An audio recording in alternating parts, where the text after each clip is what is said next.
विशुद्ध विज्ञान घनस्वरूपं विज्ञान विस्रारण बद्ध दीक्षं दयानिधिं देहभृतां शरण्यं देवं हयग्रीवमहं प्रपद्ये நம சபாயை. இன்றைய தினம் பஜகோவிந்தத்தினுடைய ஸ்லோகன் நம்பர் 28 to 31. இதோட இந்த பஜகோவிந்தம் அப்படிங்கிற ஸ்லோகங்கள் பூர்த்தியாக போறது. இன்றைய தினம் 4 ஸ்லோகங்களை நாம தெரிஞ்சுக்கிறோம். சென்ற வகுப்புல நம்ம கடைசியா பார்த்த அந்த ஸ்லோகம் நம்பர் 27 என்ன அப்படின்னாக்கா, கேயம் கீதா நாமசஹஸ்ரம் தியேயம் ஸ்ரீபதி ரூபமஜஸ்ரம் நேயம் சஜ்ஜன சங்கேசித்தம் தேயம் தீன ஜனாயஜ வித்தம் அப்படிங்கிற அந்த ஸ்லோகத்தை நம்ம கடைசியா பார்த்து முடிச்சிருந்தோம் கடைசி வகுப்புல. அதனுடைய தாத்பரியம் என்ன அப்படின்னாக்கா, கீதா நாம சகஸ்ரம், அதாவது பகவத்கீதையையும் விஷ்ணு சகஸ்ரநாமமும் கேயம் பாடப்பட வேண்டும், சொல்லப்பட வேண்டும். ஸ்ரீபதி ரூபம், அது சாட்சாத் ஸ்ரீமன் நாராயணனுடைய உருவம். அந்த உருவமானது அஜஸ்ரம், அஜஸ்ரம் எப்பொழுதுமே தியானம் பண்ணப்பட வேண்டும். பெருமானுடைய ஸ்ரீமன் நாராயணனுடைய அந்த உருவமானது நாம எப்பொழுதும் அந்த உருவத்தை தியானம் செய்து கொண்டே இருக்க வேண்டும். சித்தம், சித்தம்னா மனசு. அது என்ன பண்ணணும் அப்படின்னாக்கா, எப்பவுமே சஜ்ஜன சங்கே நேயம், நல்லவர்களுடைய சேர்க்கையிலே அது இருந்துட்டே இருக்கணும் இல்லையா? அதே மாதிரி தீனஜனாய வித்தம் தேயம், இந்த பணம் அப்படிங்கிறது ஏழை மக்களுக்கு, இல்லாதவர்களுக்கு கொடுக்கப்பட வேண்டும் அப்படிங்கிற விஷயத்தை நமக்கு அந்த ஒரே ஸ்லோகத்துல வாழ்க்கையினுடைய சாரத்தையே நமக்கு காண்பிச்சு கொடுத்துட்றார். நம்ம எதுக்காக இங்க வந்திருக்கோம், நம்ம என்ன பண்ணிட்டு இருக்கோம், என்ன பண்ணணும் அப்படிங்கிறத ரொம்ப கிளியரா அழகா கொடுத்துடுறார். நற்கதியை அடைய விரும்புபவர்கள் தினந்தோறும் பகவத்கீதையையும் விஷ்ணு சகஸ்ரநாமத்தையும் பாராயணம் செய்ய வேண்டும். இது நான் சொல்லல, ஆதிசங்கரர் சொல்றார். அதே மாதிரி எப்பொழுதுமே சதா எம்பெருமானுடைய உருவத்தை தியானம் செய்து கொண்டே இருக்க வேண்டும். நல்லவர்களுடைய சேர்க்கையில மனதை செலுத்தின்றே இருக்கணும். ஏழை மக்களுக்கு, அதாவது ஏழைன்னா அவர் என்ன குறிப்பிடுறாருனாக்கா, நமக்கும் கீழே இருக்கவா நிறைய பேர் இருக்கா, நம்ம மேல இருக்கவால மாத்திரமே பார்க்க கூடாது. நமக்கு கீழே இருக்கக்கூடிய முடியாதவா நிறைய பேர் இருக்கா. அவளுக்கு இயன்றவரை நம்மளால என்ன முடியுமோ அந்த சகாயத்தை அவளுக்கு பண்ணி உதவ வேண்டும் அப்படிங்கிற மாதிரி அந்த ஸ்லோகம்.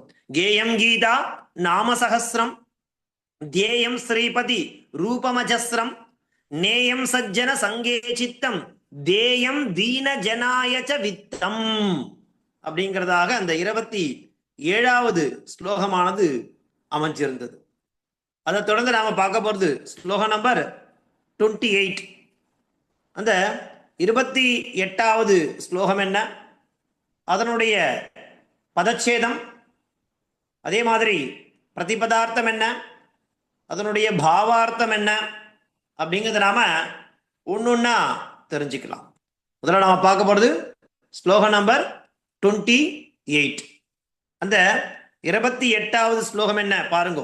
சுகதா கிரியதே ராமாபோகா பశ్చాத்தந்த ஷரீரே ரோகா யத்யபி லோகே மரணம் சரணம் ததபி ந முஞ்சதி பாபாச்சரணம் அப்படிங்கிறது 28வது ஸ்லோகம். சுகதா கிரியதே ராமாபோகா பశ్చాத்தந்த ஷரீரே ரோகா யத்யபி லோகே மரணம் சரணம் ததபி ந முஞ்சதி பாபாச்சரணம் அப்படிங்கிறது இந்த ஸ்லோகம். இதனுடைய பதச்சேதம் எப்படி, சுகதா கிரியதே ராமாபோகா பశ్చాத் ஹந்த ஷரீரே ரோகா யத்யபி லோகே மரணம் சரணம் ததபி ந முஞ்சதி பாபாச்சரணம் அப்படிங்கிறது பதச்சேதம். என்ன இருக்கு? ந முஞ்சதி அப்படிங்கிற கிரியா பதத்தை நாம முதல்ல எடுத்துக்கணும். ந முஞ்சதி அப்படின்னா என்ன அர்த்தம்? விடுவதில்லைன்னு. முஞ்சதினா விடுறது, ந முஞ்சதி விடுவதில்லை. எதை அப்படின்னாக்கா பாபாச்சரணம், இந்த பாவத்தை தொடர்ந்து பண்ணிட்டே இருக்கும். நாம அந்த பாப செயலை விடுறதுக்கு நாம முயற்சியே பண்றதில்ல அப்படிங்கிறத நமக்கு நினைவூட்டுண்டே இருக்கார் சுவாமி. என்ன சொல்றார்? ராமாபோகா, அதாவது நம்மால அனுபவிக்கக்கூடிய சுகபோகங்கள். நாம என்ன விஷயத்தெல்லாம் சுகம்னு நினைச்சுட்டு இருக்குமோ, நம்மளை பொறுத்த வரைக்கும் அதுதான் சுகம் அப்படின்னு நினைக்கிறோம் பாருங்க, பிளஷர். அந்த சுகஹா, சுகதகான அந்த சுகமாக கிரியதே செய்யப்படுகிறது அல்லவா, ஏதோ ஒரு செயல். நம்மளை பொறுத்த வரைக்கும் நமக்கு எது சுகத்தை கொடுக்கிறதோ அந்த விஷயத்தை திரும்ப திரும்ப பண்ணிட்டே இருக்கும். அப்படிப்பட்ட அந்த சுகத்தை என்ன பண்ணணும் அப்படிங்கிறார்? விட வேண்டும் அப்படிங்கிறார்.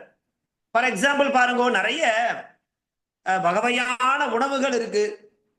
அந்த வகையான உணவுகளை நாம அதிகமா எடுத்துக்க எடுத்துக்க நமக்கு என்ன ஆகும் சரீரத்துல அப்படின்னாக்கா? நோய் தான் உண்டாகும். நமக்கு சரீரத்துக்கு ஹிதத்தை கொடுக்கக்கூடிய விஷயமானதை நாம எடுத்துக்க மாட்டோம். ஏன்னா அது நாக்குல டேஸ்ட் அப்படிங்கிற ஒரு விஷயம் இருக்கு இல்லையா, அந்த ருச்சி.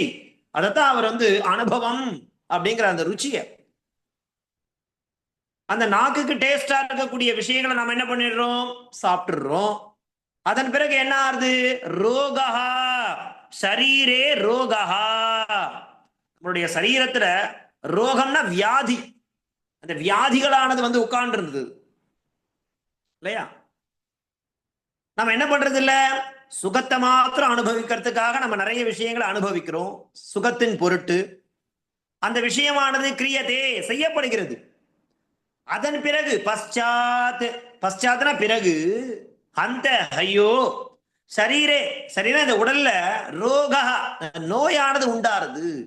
எத்யபி எப்படியாயினும் லோகே இந்த லோகத்துல மரணம் என்பது சரணம், அது முடிவானது.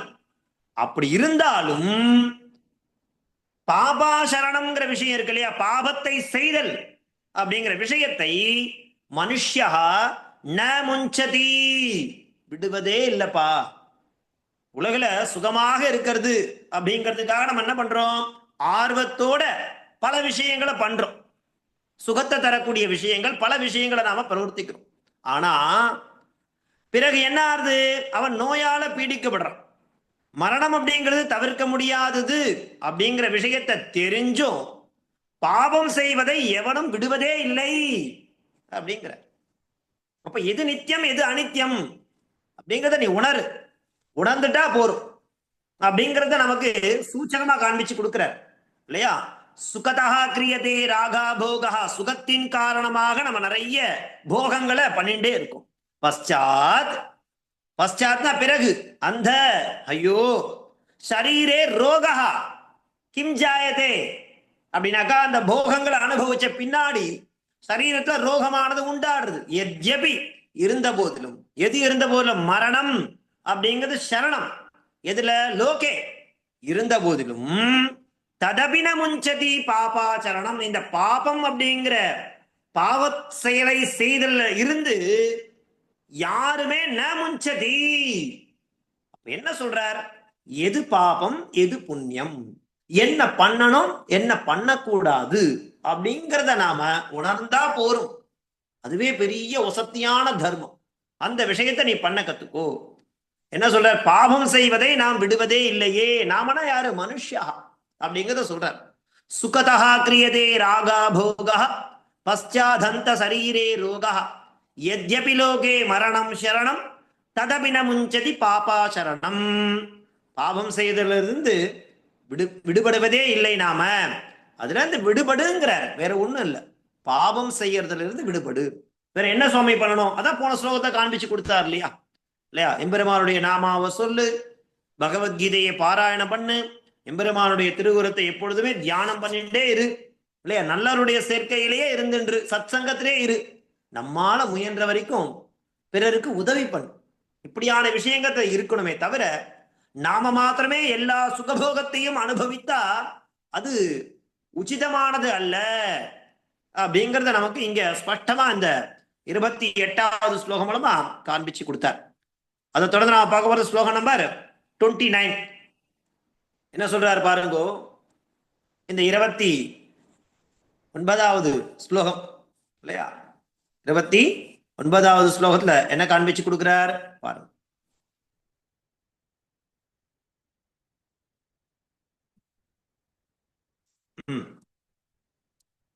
அர்த்தமனர்த்தம் பாவய நித்யம் நாஸ்தி ததஹ சுகலேஷஹ சத்யம் புத்ராதபி தனபாஜாம் பீதிஹி சர்வத்ரைஷா விகிதா ரீதிஹி.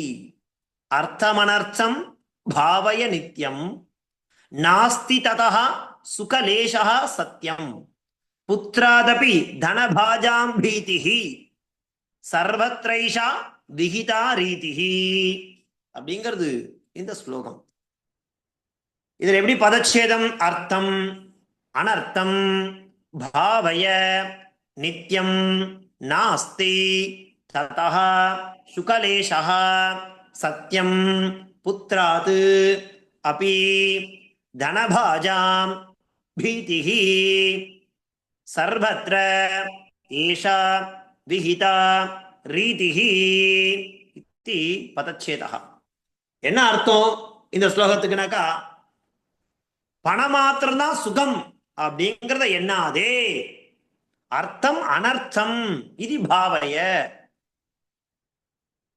அதாவது அர்த்தம்னா பணத்தை, நித்தியம் எப்பொழுதும், அனர்த்தம் துன்பம் என்று பாவய எண்ணு. நாம என்ன நினைச்சுக்கிறோம், அதுக்கு அப்படியே ஆப்போசிட்டா இருந்துட்டு இருக்கோம். இப்ப லோக வாழ்க்கையில எல்லாரும் என்ன பண்றா, எது பின்னாடி ஓடிட்டு இருக்கா? பணத்து பின்னாடிதான் ஓடிட்டு இருக்கா இல்லையா? அவர் என்ன சொல்றாரு பாருங்க, அர்த்தம் அனர்த்தம் பாவய நித்தியம் அப்படிங்கிறார். அர்த்தம்னா தனம், நித்தியம் நித்தியம் எப்பொழுதும், அனர்த்தம் துன்பம் என்று பாவய எண்ணு. ததா அதிலிருந்து சுகலேஷா சிறிதளவு சுகமும் நாஸ்தி இல்லை, சத்தியம் இதுதான் உண்மை. தனபாஜாம் இந்த பணத்தை சேமிச்சுட்டே போறா இல்லையா, அவளுக்கு புத்திராமபி பிள்ளைகளிடம் கூட பீதிகி பயம்தான் இருக்கும். ஓ நான் நிறைய பணத்தை சேர்த்துட்டேன் அப்படின்னா அவ பையனை பார்த்து பயப்படாம இருப்பாளன்னா பயம் இருக்குமே. அந்த பணத்தை தான் பையன் என்ன பண்ண போறானோ தெரியல அப்படிங்கிற பயம் இருக்கும். அந்த பணத்தை வச்சு நம்ம காப்பாத்துவானான்னு தெரியாது, பயம் இருக்கும். அந்த பணத்தை யார் எப்ப எடுத்துன்னு போயிடுவான்னு தெரியாது, பயம் இருக்கும். அப்ப பீதிகி தான், பயம்தான். ஏஷா இந்த ரீதி முறையை எல்லா இடத்திலும் சர்வதா விகிதா ஏற்பட்டதுதான் அப்படிங்கிறார். பணத்தை சுகமென்று எண்ணாதேப்பா, அது எப்பொழுதுமே துன்பத்தை தருவதுதான் அப்படிங்கிறத நீ உணரு. அதனால் சிறிதும் சுகம் இல்லை அப்படிங்கிறத ஸ்பஷ்டமா சொல்றார் நமக்கு. பணத்தை சேமிச்சு வச்சுட்டே போறா இல்லையா, அவளுக்கு பிள்ளையிடம் கூட பயம்தான். எல்லா இடத்திலும் பணத்தால் ஏற்படக்கூடிய துன்பம் சமமானதுதான் அப்படிங்கிறத நீ உணர வேண்டும். அர்த்தம் அனர்த்தம் பாவய நித்யம் நாஸ்தி ததஹ சுகலேஷ சத்யம் புத்ராதபி தனபாஜாம் பீதிஹி பீதின பயம் சர்வத்ர ஏஷா விகிதா ரீதிஹி. அதனால பணத்தை சுகம்னு எண்ணாதே, அது எப்பொழுதுமே துன்பத்தை தரக்கூடியதா தான் இருக்குமே தவிர அது நிரந்தரமான சந்தோஷத்தை கொடுக்க. அர்த்தம் அப்படிங்கிறது தனம்ங்கிறது வேணும் தான் இல்லையா, அப்ப ஜீவனம் பண்ண முடியாது. அதே நேரம் தனமே எல்லாத்துக்கும் எல்லா சுகத்துக்கும் காரணம் அப்படிங்கிறத நீ நினைச்சிடாத. அதனால பணம் என்பது துன்பமே அப்படிங்கிறத நமக்கு இங்க சொல்ற. அர்த்தமனர்த்தம் பாவய நித்யம் நாஸ்தி ததஹ சுகலேஷ சத்யம் புத்ராதபி தனபாஜாம் பீதிஹி சர்வத்ரைஷா விகிதா ரீதிஹி அப்படிங்கிறது 28வது ஸ்லோகமா நாம இத பார்த்து இருக்கோம். அடுத்து பாருங்க, சாரி 29வது ஸ்லோகமா பார்த்து. அடுத்து நாம பார்க்க போறது ஸ்லோகம் நம்பர் 30. 30வது ஸ்லோகம் என்ன பாருங்க. பிராணாயாமம் பிரத்யாஹாரம் நித்யாநித்ய விவேக விசாரம் ஜாப்ய சமேத சமாதி விதானம் குர்வவதானம் மகதவதானம். பிராணாயாமம் பிரத்யாகாரம் நித்யாநித்ய விவேக விசாரம் ஜாப்ய சமேத சமாதி விதானம் குர்வவதானம் மகதவதானம் அப்படிங்கிறது 30வது ஸ்லோகம். இந்த 30வது ஸ்லோகத்தின் மூலமாக அவர் நமக்கு என்ன சொல்றார் அப்படின்னாக்கா, மனதை கட்டுப்படுத்து. இதான் இந்த ஸ்லோகத்தினுடைய தாத்பரியம். சரி சுவாமி, மனதை எப்படி கட்டுப்படுத்த முடியும்? நிறைய உபாயங்கள் இருக்குப்பா, இல்லையா? பதஞ்சலி முனிவர் யோக சாஸ்திரம் அப்படிங்கிறத காண்பிச்சு கொடுத்திருக்காரே, அதன் மூலமா என்ன பண்ண முடியும் அப்படின்னாக்கா, மனசை கட்டுப்படுத்த முடியும். அதுல நிறைய இருக்கு. அஷ்டாங்க யோகம்னு சொல்லுவா. அதுல பிராணாயாமம் இருக்கு, பிரத்யாகாரம் இருக்கு, சமாதி அது பர்யந்தம் இருக்கு. இப்படி இந்த பிராணாயாமம் பிரத்யாகாரம் சமாதின்னு சொல்லக்கூடிய நிலையை நாம் அடைந்து மனதை கட்டுப்படுத்த வேண்டும். இதுல மார்க்கத்தை காண்பிக்கிறார் இல்லையா? அழகா சுவாமி வந்து பாடுங்க, இத பண்ணணும், இத பண்ணக்கூடாது, இதுதானே வேணும் நமக்கு. வாழ்க்கைக்கு என்ன வேணும்? பகவத்கீதையிலும் அதான பெருமான் கிருஷ்ணர் பகவத்கீதையிலும் அதான் காண்பிச்சு கொடுக்கிறார். இது பண்ணு, இது பண்ணா இப்படி நடக்கும் அப்படிங்கிறத தெளிவா காண்பிச்சு கொடுக்கிறார். அந்த மாதிரி இவெல்லாம் வந்து ஆதர்ஷ புருஷால். நமக்கு என்ன பண்ணணும் அப்படிங்கிறது தெரியாம தானே தவிச்சுட்டு இருக்கோம் இந்த லோகத்துல, இல்லையா? அந்த குழப்பத்துக்கெல்லாம் விட இங்க இருக்கு. இந்த மாதிரி சாஸ்திரம் வாசிக்கணும், இந்த மாதிரி ஸ்தோத்திரங்கள் வாசிக்கணும். ஏன் நம்ம முன்னோர்கள் ஏற்படுத்தி கொடுத்தான்னா, நமக்கு என்ன பண்ணணும் தெரியாம இயங்கிட்டு இருக்கக்கூடிய இந்த பரபரப்பான காலகட்டத்துல இதெல்லாம் பண்ணலாம் அப்படிங்கிறதுக்காக நமக்கு இந்த ஸ்தோத்திரங்கள்லாம் படிக்கணும்னு ஒரு விவஸ்தை பண்ணி கொடுத்துருக்கா. நாம தான் அதெல்லாம் தெரிஞ்சுக்காம, சத்விஷயத்தெல்லாம் தெரிஞ்சுக்காம அசத்தான விஷயத்தை தேடி போயிட்டு இருக்கோம், இல்லையா? அதனால இன்னைக்கு இருக்கக்கூடிய டெக்னாலஜில நாம எதையோ தேடி போகாம, நம் முன்னோர்கள் ரிஷிகள் என்னென்னலாம் சொல்லியிருக்கா, நம்ம ஆச்சாரியால் என்னென்னலாம் சொல்லியிருக்கா, மகான்கள் என்னென்னலாம் கொடுத்துருக்கா அப்படிங்கிற விஷயத்தை நாம தேட ஆரம்பிச்சோம்னா இன்றைய வாழ்க்கைக்கான அந்த சௌகரியங்கள் சுகங்கள் எல்லாமே நமக்கு நன்னா கிடைக்கும். என்ன பண்ணணும் என்ன பண்ணக்கூடாதுன்றத சொல்லலாம். அந்த ரீதியில சுவாமி இந்த ஸ்லோகத்தின் மூலமாக மனதை கட்டுப்படுத்துன்னு சொல்றார். பிராணாயாமம் பிரத்யாகாரம் நித்யாநித்ய விவேக விசாரம் ஜாப்ய சமேத சமாதி விதானம் குர்வவதானம் மகதவதானம். ஸ்லோகம் பதச்சேதம் எப்படி?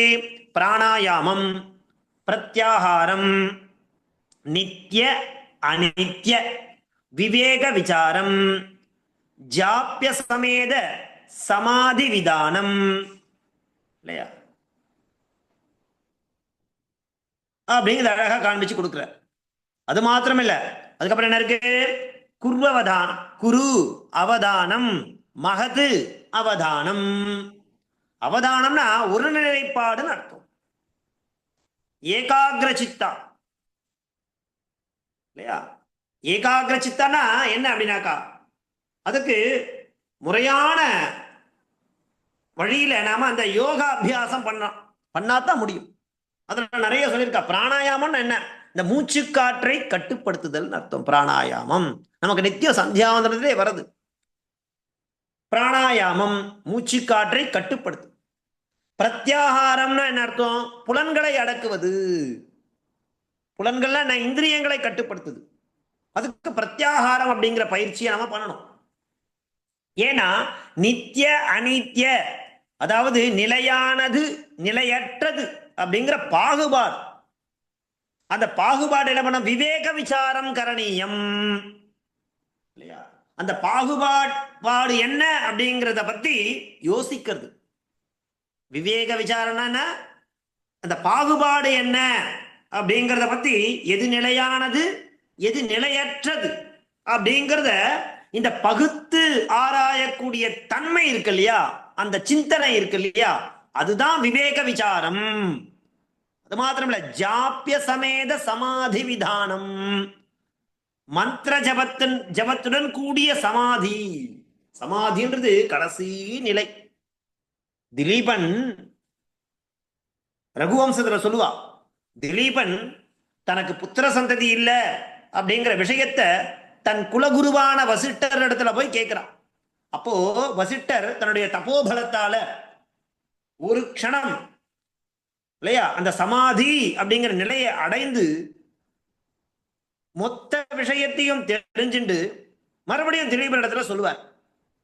அப்போ அது எப்படி நடந்தது அப்படின்னா, வசிஷ்டனுடைய மந்திர பலம், மந்திர ஜபத்துடன் கூடிய சமாதி, அதான் அனுஷ்டிக்கணும், அதுதான் முக்கியம். அப்படி அவதானம், அந்த மனசை ஒருநிலைப்படுத்துதல மகத்து பெரிதான அவதான ஒரு நிலைப்பாட்டையும் நீ என்ன பண்ணு, குரு குருன்னா செய்யன்னு அர்த்தம். நீ இதை பண்ணுங்கிற யாரு, ஆதிசங்கர பகவத் பாதால் என்ன சொல்லி கொடுக்கிறார், மனதை கட்டுப்படுத்து. அதான் இந்த ஸ்லோகத்துடைய தாத்பரியம். என்னென்ன வகையில, பிராணாயாமம், பிரத்யாகாரம், நித்திய நித்திய விவேக விசாரம், இது நித்தியம் அது அனித்தியம்ங்கிற விவேகம், அதை பகிர்ந்து பார்க்கக்கூடிய ஏக சிந்தனை, ஜாப்யாசமேத சமாதி விதானம், மந்திரங்களுடன் கூடிய சமாதி நிலை, அதை குரு அப்படிங்கிறது அழகா இங்க நமக்கு 30வது ஸ்லோகம் மூலமா காண்பிச்சு கொடுக்கிறார். இதை தொடர்ந்து நாம பார்க்க போறது கடைசி ஸ்லோகம். பஜகோவிந்தத்துல மொத்தம் 31 ஸ்லோகங்கள் இருக்கு. இதுக்கு மோகமுத்கரம் அப்படிங்கிற பெயர்ல நாம இதை சொல்லலாம்.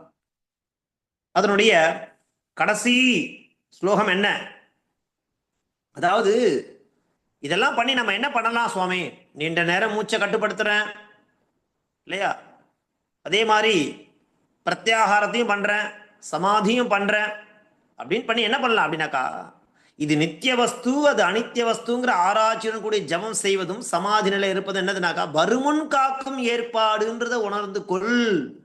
இந்த preventive is better then cure சொல்லுவா இல்லையா, அந்த மாதிரி அழகா நமக்கு காண்பிச்சு கொடுக்கிறார் அந்த ஸ்லோகம் மூலமா. அடுத்து என்னது, 31வது ஸ்லோகம்.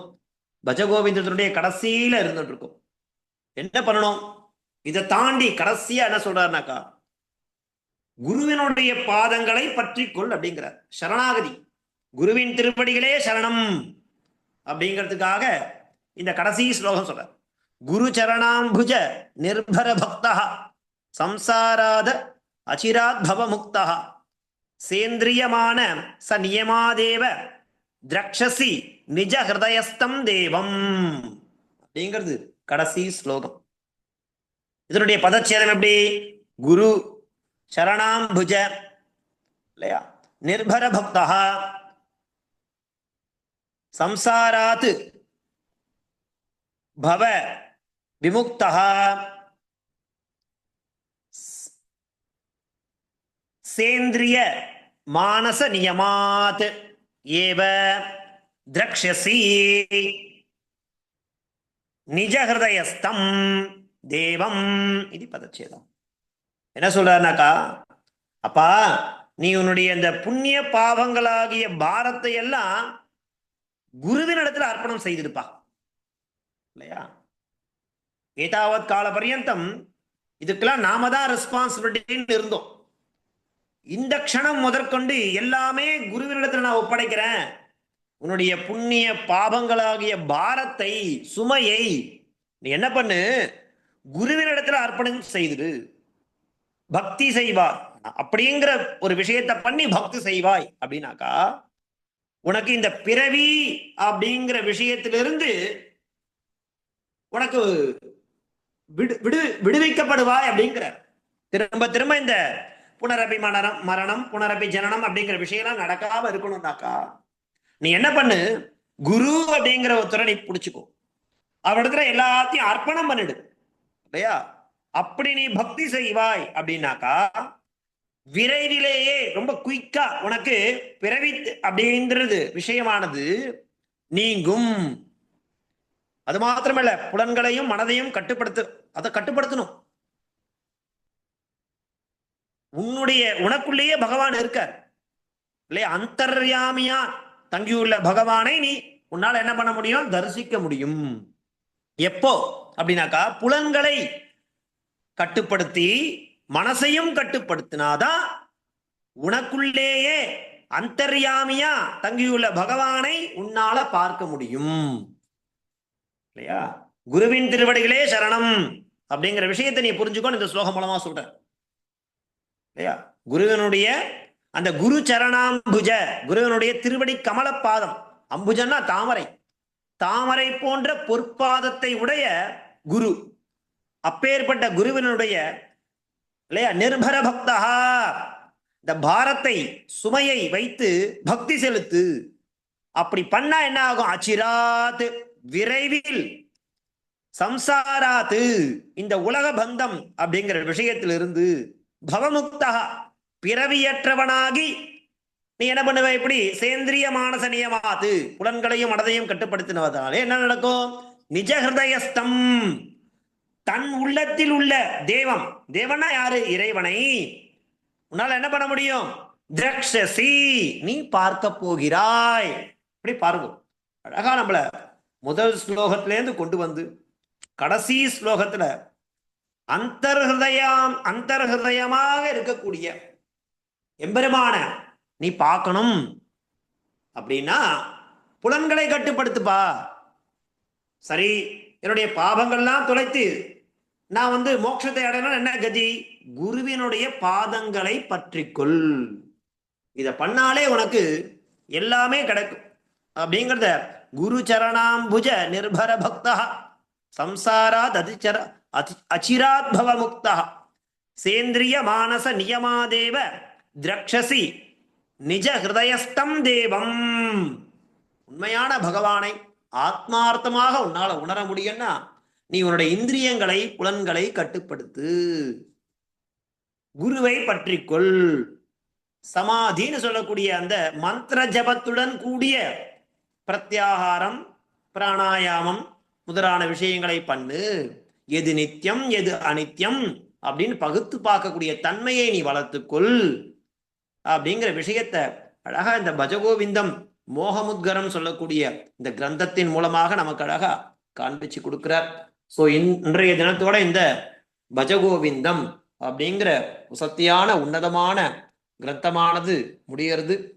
இதை நாம தெரிஞ்சுட்டா மாத்திரம் போராது, படிக்கிறது வேற, அதை அப்ளை பண்றதுன்றது வேற இல்லையா? தியரி வேற, பிராக்டிக்கல் வேற. அதனால தியரிட்டிக்கலா இல்லாம இதை நாம வாழ்வியலோட சேர்த்து இந்த விஷயத்தை நாம அப்ளை பண்ணி அதன் மூலமா கிடைக்கக்கூடிய அந்த பலன்களை நாம் அனைவரும் பெற வேண்டும் அப்படிங்கிறதான ஒரு விஷயத்த சொல்லி அடியேன் இன்றைய தினத்தை பூர்த்தி பண்ணிக்கிறேன். இப்ப ரெக்கார்டிங் மாத்திரம் நிறுத்திப்பா.